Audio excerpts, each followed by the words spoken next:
de mayo de 2025, diretamente dos estudos da Radio Paraná oficial na República de Curitiba, Paraná, Brasil. Estamos em uma tarde chuvosa em Curitiba, numa semana diferente. Nós tivemos a perda de um casal, sogros do deputado Requião Filho, infelizmente num acidente trágico em Goiás. Lamentamos muito as perdas e desejamos nossas condolências para a família do sogro do deputado. Nós temos algumas notícias para relatar durante essa tarde e vamos a começar com, como sempre, a notícia diretamente dos Estados Unidos. Donald Trump, que constrange al presidente de África do Sul con supuestos vídeos de genocidio branco. Esta semana el presidente de los Estados Unidos recibió al presidente de África do Sul, Cyril Ramaphosa, en la Casa Branca, en la cuarta-feira, y mostró supuestos vídeos y reportajes de crímenes no país contra fazenderos brancos realizados na África do Sul. O presidente dos Estados Unidos confrontou o presidente da África do Sul durante um encontro sobre alegações de um suposto genocídio branco. Após uma conversa inicial amigável, na qual Trump elogiou os golfistas sudafricanos, e o presidente de África do Sul falou sobre minerais essenciais e comércio. El presidente americano pidió a su equipo que exhibiese vídeos que mostrarían evidencias de este tipo de crimen, como túmulos de millares de fazenderos brancos. El presidente de África do Sul asistió a tudo, sentó al lado de Trump en silencio y después afirmó: "Gostaria de saber dónde fica eso, porque nunca vi esos vídeos", faló en forma clara el presidente de África do Sul, que rejeita a alegación de que brancos son desproporcionalmente alvos de crímenes. Las tasas de homicidios son altas en el país y la esmagadora mayoría de las víctimas son negras, pero las informaciones que se tienen al respecto en las mayores cadenas de televisión americanas. Trump interrumpió y dijo: "Los fazenderos no son negros". El presidente en tono sudafricano respondió en tono apaciguador: "Esas son preocupaciones sobre las cuales estamos dispuestos a conversar con você". En los últimos meses, Trump ven criticando a ley de reforma agraria de África do Sul, que visa reparar las injusticias do apartheid y su proceso judicial de genocidio contra Israel. El presidente republicano acusó al país de confiscar tierras de fazenderos blancos y de fomentar la violencia contra ellos con retórica odiosa y de acciones gubernamentales. Él llegó a afirmar que las personas están fugindo de África do Sul para su propia seguridad. Sus tierras están siendo confiscadas y en muchos casos están siendo muertas, afirmó Trump en la reunión de cuarta-feira. Un presidente de Estados Unidos canceló ayuda, expulsó al embajador del país y ofreció refugio a mayoría blanca Afrikaner con base en las alegaciones de discriminación racial de que África do Sul dicen ser infundadas. No día 12 de mayo, un grupo de 59 sudafricanos blancos llegó a los Estados Unidos como refugiados. Y a pesar del gobierno sudafricano afirmar que el grupo no sufre ningún tipo de perseguición que justifique la concesión de la condición, el gobierno de los Estados Unidos consideró a esos 59 sudafricanos como refugiados. A partir de esa situación, obviamente con un destaque en la prensa y en los medios políticos sudafricanos, el líder de la oposición sudafricana se pronunció en las redes sociales. Julio Célio Malema, líder de la oposición de África do Sul, apareció en uno de los vídeos mostrados por Trump discursando en el Parlamento y el republicano afirmó que debe estar preso. Se pronunció a través de la red social X. Esas fueron las palabras.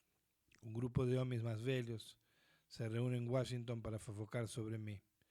Ni una cantidad significativa de evidencias de inteligencia fue producida sobre el genocidio dos brancos. No concordaremos en comprometer nuestros principios políticos sobre expropiación de tierras sin comprensión por convivencia política. Así que fueron asistidas esas imágenes del adversario político en los vídeos exhibidos por Trump. El presidente sudafricano rebatió afirmando que las declaraciones no hacen parte de la creencia del gobierno, más que África del Sur es una democracia. Y él faló con las siguientes palabras: temos una democracia multipartidaria en África del Sur, que permite que las personas se expresen y que los partidos políticos tengan diversas políticas. Nuestra política gubernamental es completamente contraria a lo que él estaba diciendo. Y ellos son un pequeño partido minoritario que tiene permisión para existir por la nuestra Constitución. Los Estados Unidos son el segundo mayor parcero comercial de África del Sur después de China. Y los cortes de ayuda americana al país ya resultaron, por ejemplo, en una queda en las verbas para el tratamiento de pacientes con HIV. Y el propio Trump, al responder a las preguntas de reportes durante el encuentro con el presidente de África del Sur, reconoció que los cortes de su gobierno por su fechamento del site para el desenvolvimiento internacional fueron devastadores. Un magnate empresarial sudafricano, Jonathan Rapper, hacía parte de la delegación del presidente de África del Sur. Él intervino para apoyarlo, diciendo que el crimen era un problema generalizado y que muchos negros también estaban muriendo. Elon Musk, billonario aliado de Trump, nacido en África del Sur precisamente, también estaba presente en el Salón Oval. Y él afirmó que su sistema de telecomunicaciones, Starlink, eran necesarios en todas las delegaciones de policía de África del Sur para combatir el crimen. Debemos destacar que Elon Musk, funcionario también de la administración Trump, nació en África del Sur. Y él tiene un satélite de comunicaciones a Starlink, que son necesarios para un sistema de información en toda África del Sur para combatir el crimen. ¿Quién son los afrikaners y por qué ellos viraron tema de confronto de Trump como presidente de África del Sur? Esa es la pregunta que no quiere calar en este momento entre la relación entre Estados Unidos y África del Sur. El presidente de Estados Unidos afirmó que ese grupo se tornó víctima de una discriminación racial y que sufrían un supuesto genocidio blanco. Esos argumentos, no en tanto, fueron feitos sin comprobación. Los afrikaners, una comunidad de blancos surafricanos descendientes de holandeses, alemanes y franceses, se tornaron un tema importante para Donald Trump, presidente de los Estados Unidos. Él ha afirmado que ese grupo se tornó víctima de discriminación racial y que sufrió un supuesto genocidio blanco. Esos argumentos, no en tanto, fueron feitos sin comprobación.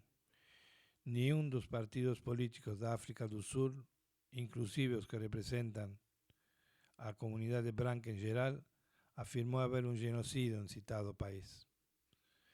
En esa cuarta feria, Trump contrayó al presidente de África, como falamos anteriormente, afirmando que ese grupo estaba siendo atacado. Y durante un encuentro, la Casa Blanca le pidió que su equipo exhibiese los vídeos que mostrarían evidencia de ese crimen. Mas esa no es la primera vez que Trump afirma que los afrikaners son víctimas de violencia. En febrero, él asignó una orden ejecutiva determinando que los Estados Unidos acoliesen ese grupo. En la data de asignatura, el presidente declaró, sin citar evidencias, que África del Sur estaba confiscando tierras y que ciertas clases de personas fueron tratadas muy mal, mas argumentos sin ninguna comprobación. Esas alegaciones han circulado entre grupos de derecha muchos años. Trump también se refirió a un genocidio durante su primer mandato. Del mismo modo, en la última sexta-feira, día 16, Trump concedió estatus de refugiados a algunos afrikaners, alegando estar aconteciendo genocidio contra ellos. Fueron 59 sudafricanos blancos. Los refugiados son personas que salen forzadamente del país de origen y el retorno puede colocar la integridad física de ellos en riesgo, o refugio é uma proteção legal internacional. E os afrikaners, na verdade, são um grupo que, assim como outras comunidades brancas, forzaram os negros a deixar suas terras. Segundo a BBC, en 1948, el gobierno de África del Sur, liderado por ese grupo de descendientes europeos, introdujo o apartheid, levando a segregación racial a un nivel más extremo. O idioma de estas pessoas tem semelhança com o holandês. E o posicionamento de Trump foi criticado. O Ministério das Relações Exteriores da África do Sul disse, ainda em fevereiro, que a orden ejecutiva de Trump carece de precisión factual y falla en reconocer a historia profunda y dolorosa de África del Sur de colonialismo y de apartheid. El gobierno sudafricano también declaró que el grupo no sufre ningún tipo de persecución que justifique a concesión del refugiado. A ONG Human Rights Watch clasificó ainda a medida como una distorsión racial cruel, afirmando que millares de personas, entre ellas muchos refugiados negros y afganos, tuvieron a pedido de asilo negado por los Estados Unidos. Segundo a columnista Sandra Cohen, da G1, a medida do presidente mostra que ele busca proteger uma minoria privilegiada, já que um estudo da Comissão de Direitos Humanos da África do Sul aponta que 30 anos depois do fim do apartheid, apenas 1% dos brancos vivem na pobreza, en contrapartida con 64% de los negros. Vamos a destacar en esa primera noticia que nos damos a conocer en ese programa Paraná Internacional, que Trump constrae un presidente de África del Sur, que Trump continúa apoyando a aquellas personas que hicieron parte del apartheid en África del Sur, que fue un triunfo de Mandela a unas décadas atrás, y que los argumentos utilizados por Trump carecen de pruebas. Eso significa más una vez que la administración de Estados Unidos se alía con la extrema derecha, y extrema derecha no son los países de América del Sur, sino en los países africanos, como vimos en ese momento, por las informaciones que fueron repasadas en esa primera noticia que estamos comentando en este momento aquí en la radio Paraná Oficial, un programa Paraná Internacional. Una segunda noticia que nos llama atención durante esta semana tiene a ver con América del Sur. Una prisión en Amazonia que es inspirada en un régimen antimafia y terá anexo para radicales. A unidade es una unidad que será inaugurada en 2028 no territorio ultramarino da Guiana Francesa, que es un territorio de ultramar da Unión Europea, y que geró protestos entre moradores y autoridades locales da Guiana Francesa. O anuncio da construcción de un anexo de seguridad máxima para traficantes y radicales islámicos en la parte amazónica de Guiana Francesa geró protestos entre moradores y autoridades locales. Vale la pena destacar que a Guiana Francesa faz frontera con o Brasil, específicamente con el estado de Amapá. A construcción del presidio en un territorio ultramarino está prevista desde 2017 y prevé 500 vagas para resolver la superlotación carceraria de la prisión de Remery-Montreuil, perto da capital. Mas a instalación no tiene objetivo de recibir prisioneros de seguridad máxima de Francia continental. Segundo el ministro de Justicia francesa, la unidad será inaugurada en 2028 en el municipio de Saint-Laurent-du-Mallory, y el anexo de seguridad máxima debe tener 60 vagas, 15 reservadas a condenados por radicalismo islámico. De acuerdo con Le Parisien, el régimen es inspirado en las leyes antimafia italianas, con isolamientos muy rigurosos, visitas extremadamente limitadas, buscas permanentes, vigilancia electrónica 24 horas. Ainda segundo el vehículo, el predio será equipado con bloqueadores de celulares y drones. Segundo el ministro, A localización isolada da prisão no selva amazónica servirá para isolar permanentemente os chefes das redes de tráfico de drogas, de suas redes criminosas. A prisão en la antigua colonia penal, la Guyana Francesa, es un territorio francés con mayor índice de criminalidad proporcional a la población, con un récord de 20,6 homicidios por 100.000 habitantes en 2023, casi 14 veces a media nacional de Francia. Ya Saint-Laurent-du-Maroni es un punto estratégico debido a proximidad con Suriname y con Brasil. De lá, muchos pasajeros tentan embarcar voos para el aeropuerto de Orly, en París, transportando cocaína, seja na bagagem, seja dentro do corpo. Municipio también importante destacar fue local de un notorio campo penal de Saint-Laurent-du-Maroni, una colonia penal que operó do meio do século XIX até mediados do século XX, y a región abrigó prisioneros políticos franceses emblemáticos y muchos levados para a Isla do Diabo. A prisão funcionó por un século y fue retractada en un bestseller francés Papillon, posteriormente adaptado para 2 filmes. O anuncio geró indignación en toda Guyana Francesa. Jean-Paul Ferreira, presidente interino de la colectividad territorial de Guyana Francesa, una asamblea con 51 parlamentares que cuida de los asuntos locales, afirmó que ficaron surpresos con el anuncio, ya que el plano nunca fue discutido con las autoridades locales.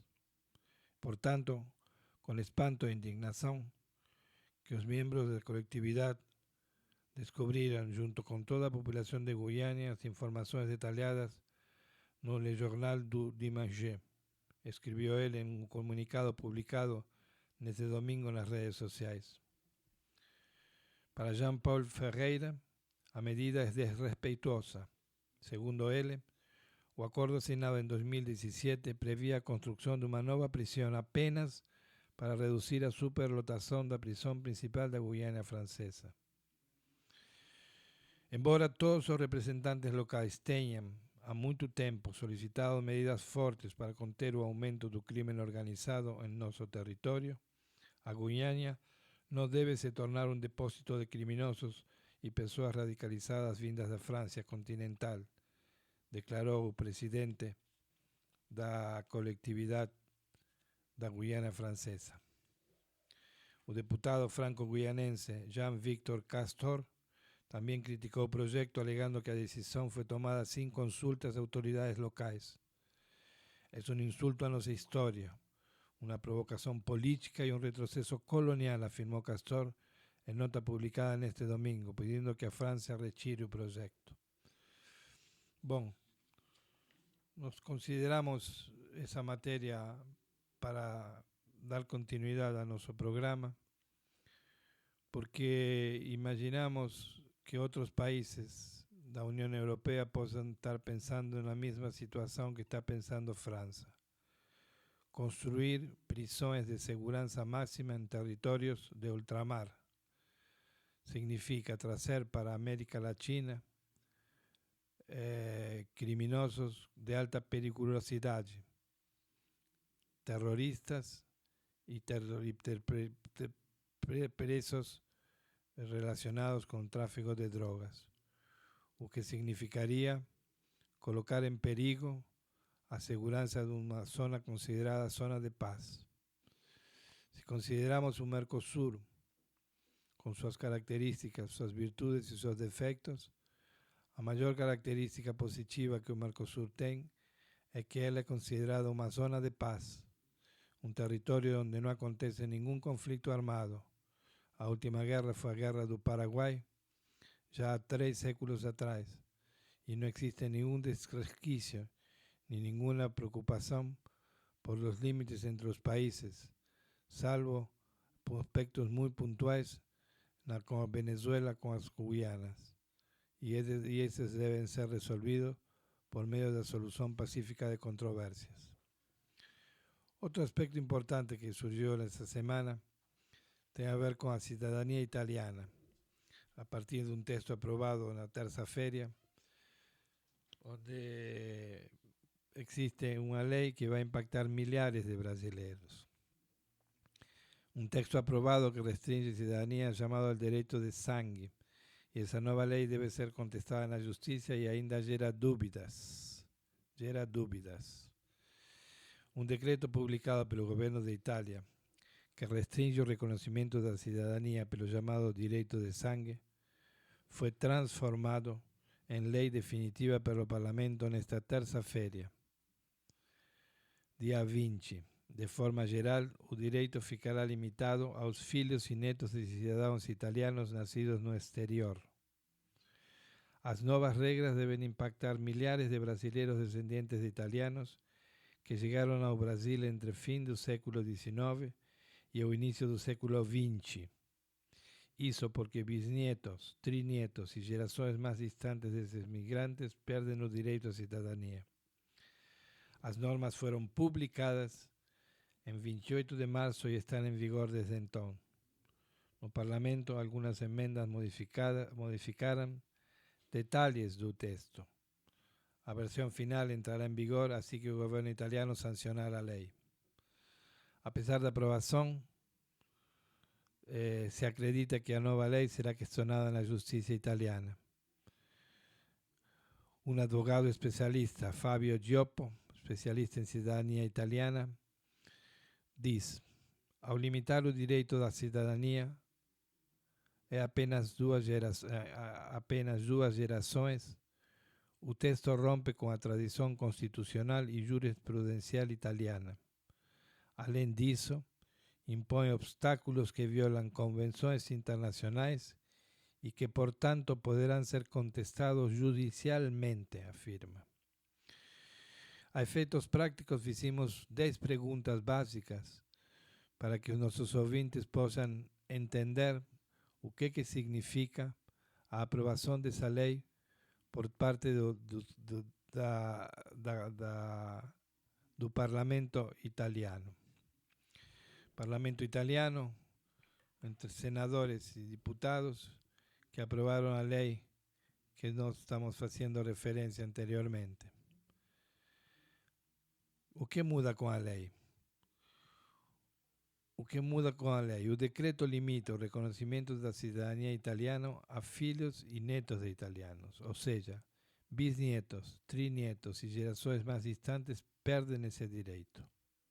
Agora, o reconhecimento da cidadania italiana só vale para filhos ou netos de italianos que se enquadrem em pelo menos uma das situações abaixo. Que o pai, mãe ou avô mantenham exclusivamente a cidadania italiana ou mantenham no momento da morte, ou que o pai, mãe ou os pais adotivos moram na Itália por pelo menos 2 anos consecutivos. É recomendado que quem pretende solicitar a cidadania italiana procure um especialista, mesmo que não se enquadre nestas novas regras, porque segundo um advogado muito prestigioso, o Fabio Gioppo, decisões anteriores da justiça italiana já favorecem descendentes. O momento é oportuno. Enquanto muitos aguardam, outros já estão se preparando para levar a questão à justiça. Já há processos protocolados após o decreto com audiências marcadas ainda para esse ano, fala o prestigioso advogado. 2. Como os brasileiros serão afetados? Brasileiros com ascendência italiana, especialmente descendentes de imigrantes que chegaram entre o fim do século XIX e o início do século XX, poderão perder o direito à cidadania. Atualmente é comum que bisnietos ou trinietos solicitem o reconhecimento. Com as novas regras, esse grupo pode ter os pedidos negados. Só em 2023, mais de 20.000 solicitações foram aprovadas no Brasil, um aumento de 40% em relação a 2022. Já a Embaixada da Itália informou que mais de 38.000 cidadanias foram reconhecidas no Brasil entre 2023 e 2024. Estamos falando de 20.000 solicitações em 23 e de quase 40.000 entre 23 e 24. Quem já entrou com o pedido na justiça será afetado? Não. Nada muda para quem já ingressou com o pedido na Justiça antes do dia 28 de março. Como fica quem fez a solicitação pelo consulado? Ainda não está claro como ficará a situação de quem demonstrou interesse pela cidadania pelo consulado e aguardava na fila para uma convocação. Nas redes sociais surgiram relatos de pessoas que tinham agendamento marcado e tiveram o horário cancelado. Para quem já entregou os documentos e pagou a taxa consular, se acredita que o processo deve seguir normalmente. No entanto, também não há informações oficiais sobre esse assunto. Os consulados italianos no Brasil publicaram comunicados afirmando que suspenderam os agendamentos e a inscrição na lista de espera para a apresentação dos pedidos de reconhecimento.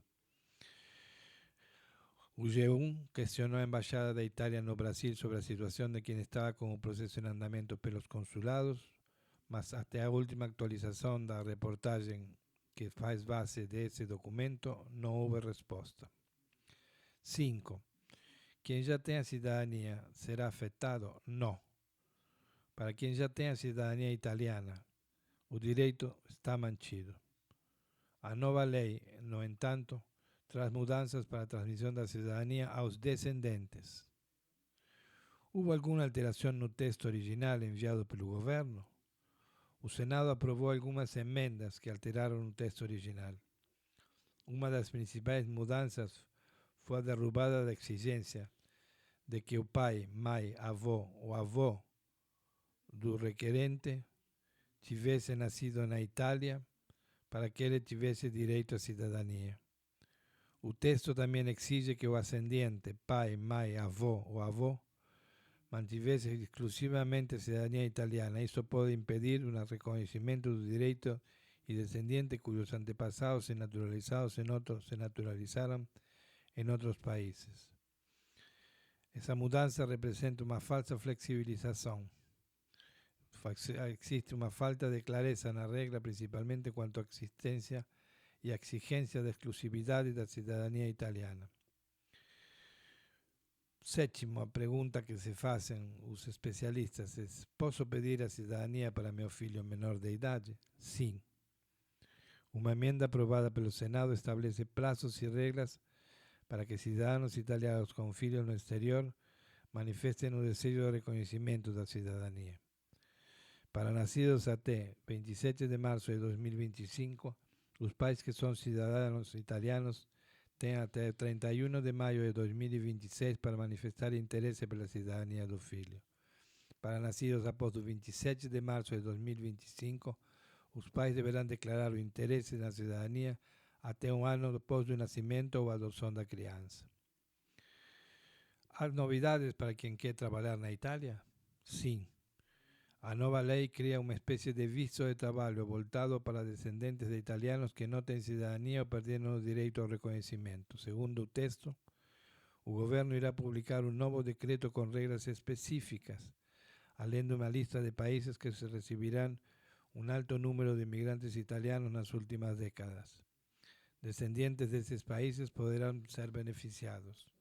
Ainda não há informações sobre quais países entrarão na lista. O Brasil, no entanto, é um forte candidato por ter recebido milhares de imigrantes italianos entre os séculos XIX e o século XX. A medida prevê a possibilidade da naturalização após 2 anos de residência na Itália com um novo visto. Essa última medida foi apresentada como alternativa para descendentes que desejam manter um vínculo com a Itália, mesmo não sendo mais elegível a cidadania direta.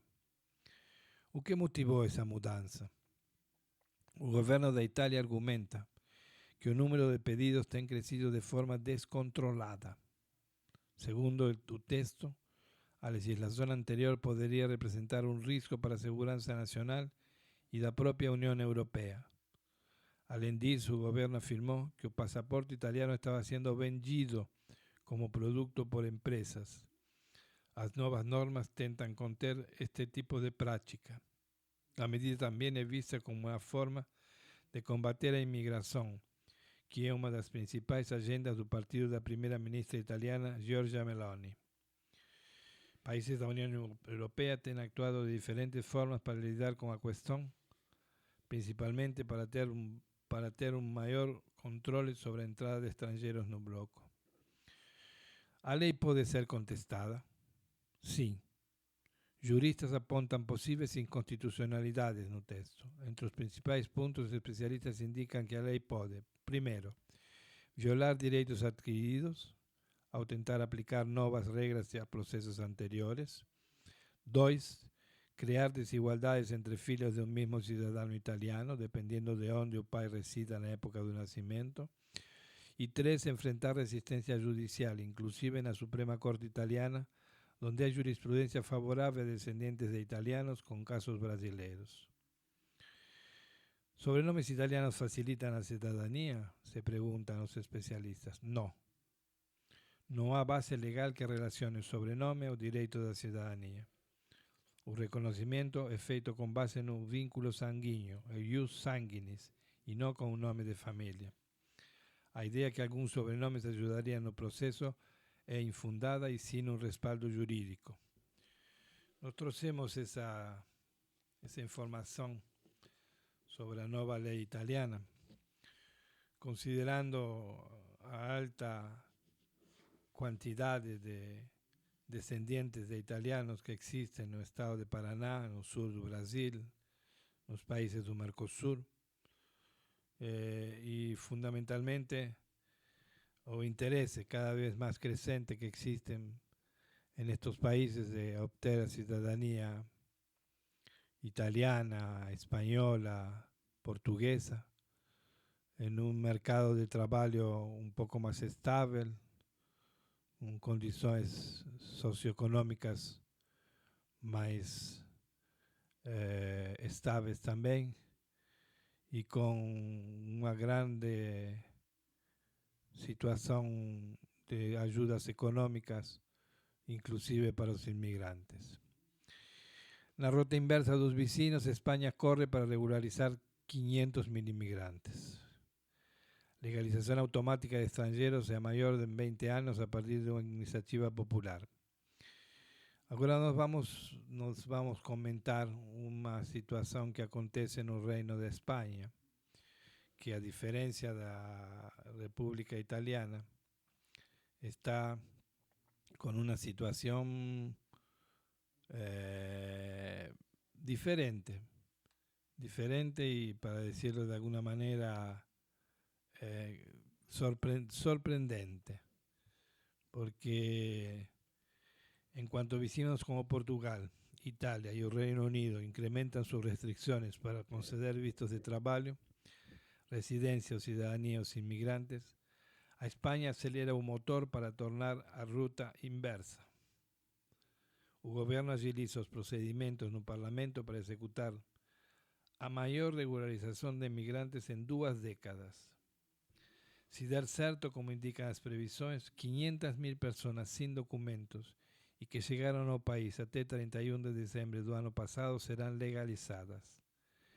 O governo socialista de Pedro Sánchez pretende regularizá-los por meio de uma autorização única para circunstâncias especiais, de acordo com o rascunho do texto basado pela imprensa espanhola.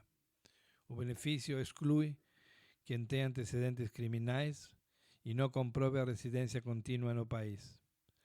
Deixa de fora também os que pediram asilo político e abandonaram o processo. Esses continuarão no limbo.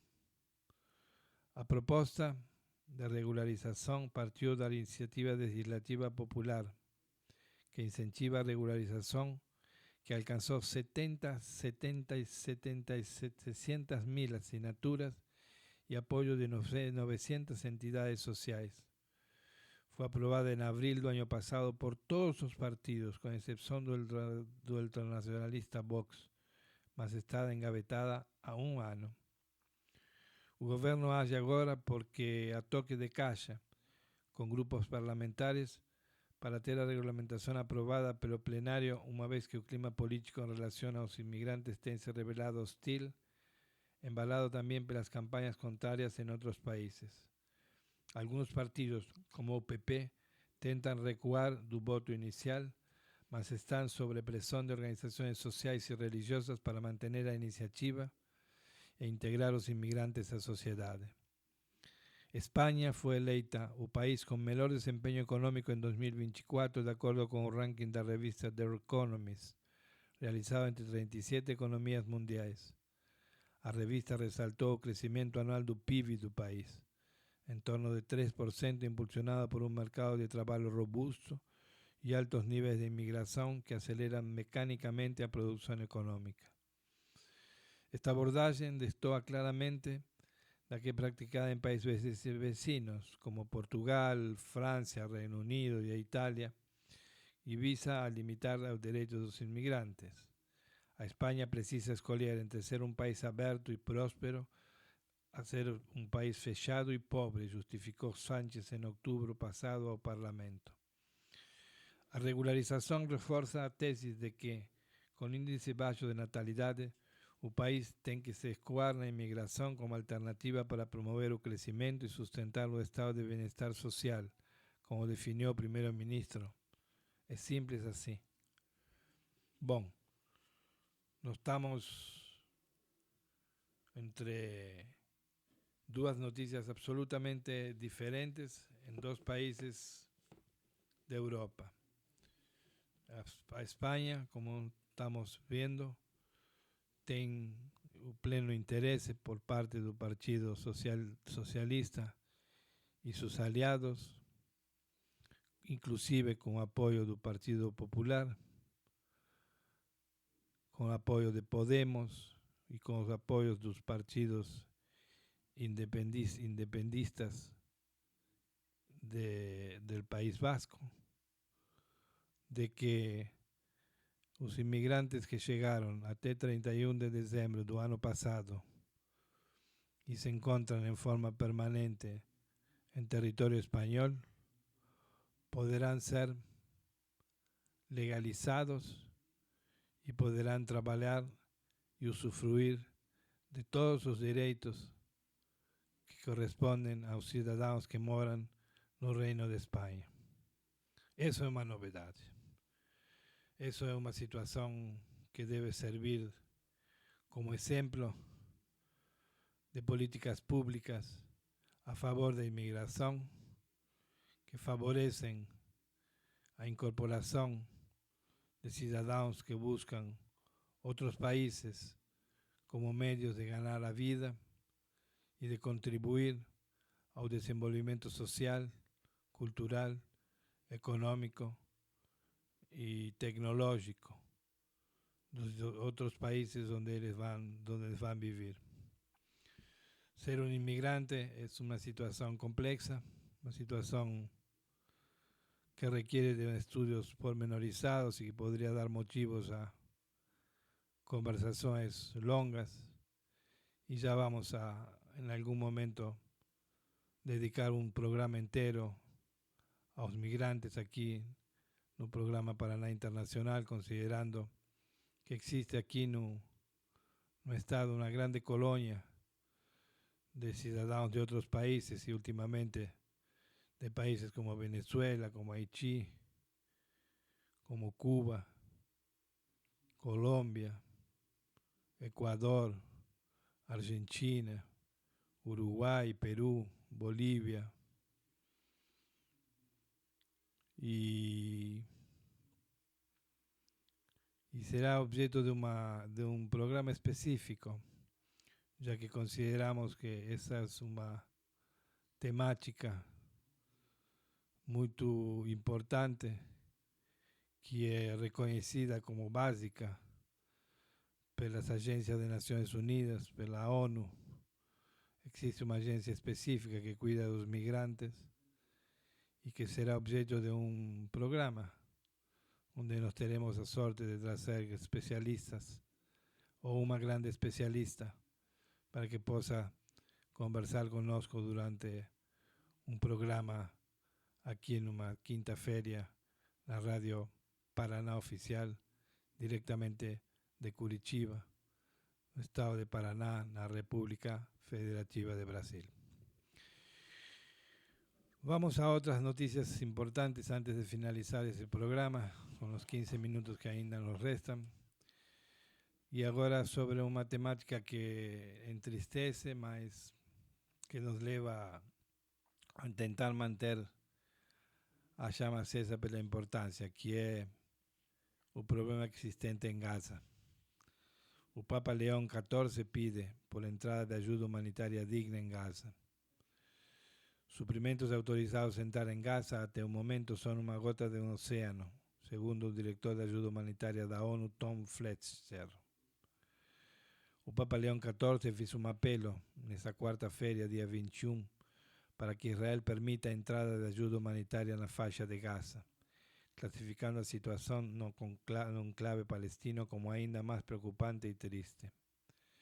O apelo do Papa coincidiu com as denúncias feitas pela ONG Médicos Sem Fronteiras contra Israel, país que acusou de limitar-se a deixar entrar em Gaza uma ajuda ridiculamente insuficiente apenas para evitar a acusação que está matando de fome as pessoas da faixa. A ONU afirmou na terça-feira ter recebido autorização de Israel para que cerca de 100 caminhões de ajuda humanitária entrem na faixa de Gaza. No entanto, ainda não se sabe se essa ajuda entrou no território palestino.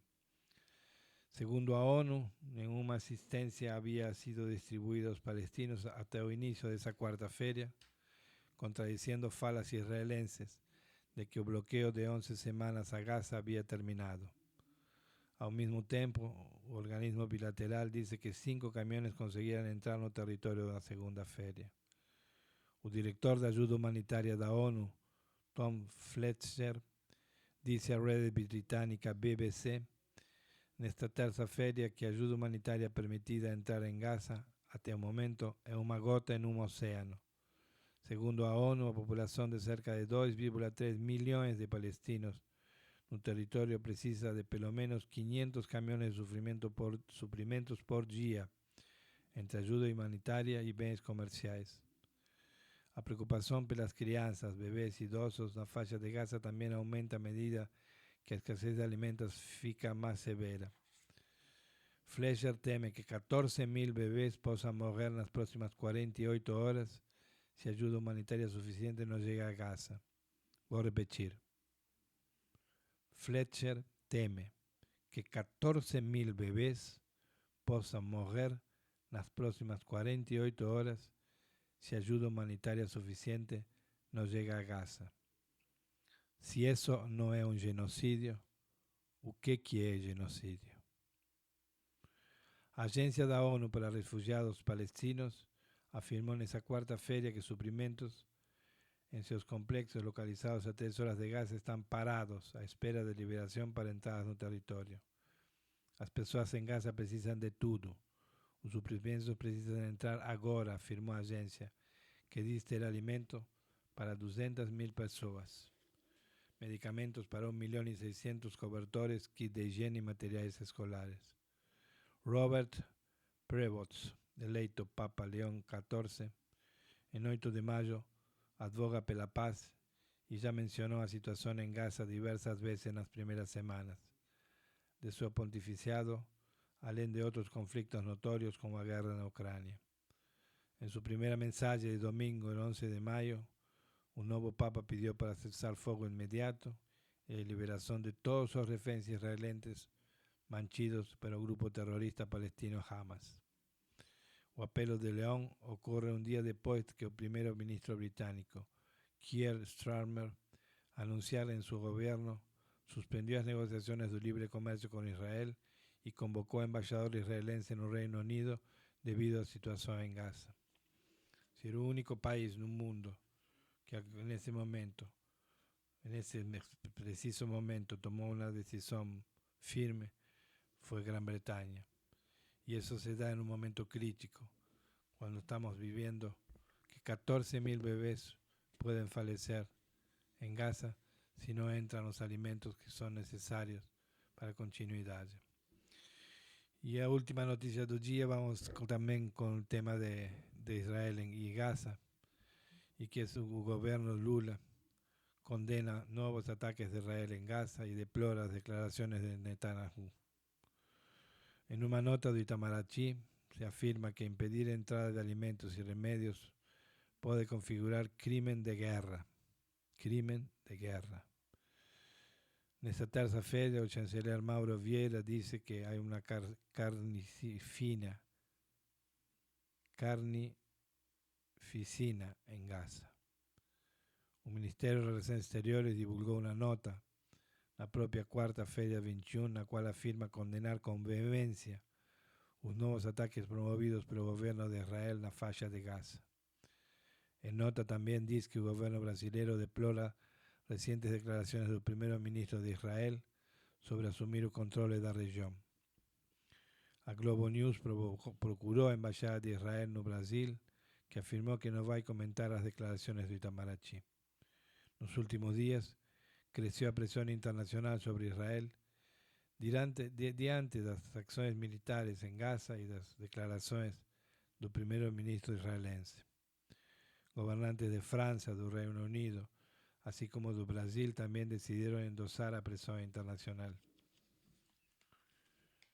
O governo brasileiro condena, nos mais fortes termos, o lançamento da nova ofensiva israelense nas faixas de Gaza, com intensificação dos bombardeios aéreos e expansão das operações terrestres que provocam nos últimos dias a morte de mais de 300 palestinos. 300 palestinos. No comunicado, o governo brasileiro afirma que a única saída legítima e duradoura para o conflito é a implementação definitiva do Estado palestino. O governo brasileiro afirma que a única saída legítima e duradoura para o conflito é a implementação definitiva do Estado palestino. O Brasil recorda que qualquer pretensão de ser autoridade permanente em território ocupado é incompatível com normas de direito internacional, afirma esse comunicado. Ainda na nota divulgada nesta quarta-feira, o Itamaraty afirmou que o Brasil vê com grave preocupação a intenção do governo israelense de permitir ingresso mínimo de alimentos e remédios em Gaza, o que para o governo brasileiro pode configurar crime de guerra. Na terça-feira, a ONU afirmou ter recebido o aval de Israel para que cerca de 100 caminhões de ajuda humanitária entrem na faixa de Gaza. Porém, nenhuma assistência havia sido distribuída aos palestinos até o início dessa quarta-feira. Um dia antes, na segunda-feira, Israel anunciou que permitiria a entrada de 5 caminhões no território, sendo necessário 200 caminhões por dia. Criação do Estado da Palestina. Como última notícia, queremos destacar que esse programa Paraná Internacional tem como base os princípios do direito internacional, Declaração Universal dos Direitos Humanos e Agenda 2030. Dentro da Declaração Universal dos Direitos Humanos e dos princípios do direito internacional, com a Carta das Nações Unidas de Criação da ONU, existe o que se denomina a autodeterminação dos povos. Por isso, destacamos a última notícia da semana, que na próxima semana haverá uma reunião em Madrid, na Espanha, com a participação de vários países para discutir a criação da Palestina e a convivência pacífica com Israel. Numa audiência no Senado, o ministro Mauro Vieira disse que Israel está invadindo a Palestina e com isso ferindo o direito internacional. Nesse contexto, o Brasil foi convidado por França e Arábia Saudita, presidentes de uma conferência sobre a criação da Palestina, a comandar um grupo de trabalho dessa conferência que vai debater o respeito ao direito internacional na criação do Estado palestino. Destacamos então como última notícia desta semana a importância de poder fazer valer no âmbito das relações entre os povos as normas que ditam o direito internacional público. Um direito internacional que tem como objetivo a proposta de uma paz duradoura, a proposta de uma paz específica que possibilite a todos os países do mundo viver em harmonia. E essa harmonia só pode se dar no momento de que sejam reconhecidos a autodeterminação dos povos. Essa autodeterminação dos povos, no caso do conflito em Oriente Médio, se dá com a criação do Estado palestino, com o cumprimento das normas internacionais e com a necessidade iminente de que todas aquelas resoluções emanadas no âmbito das Nações Unidas, sejam as resoluções ou diferentes normas, sejam cumpridas de forma imediata por parte de Israel.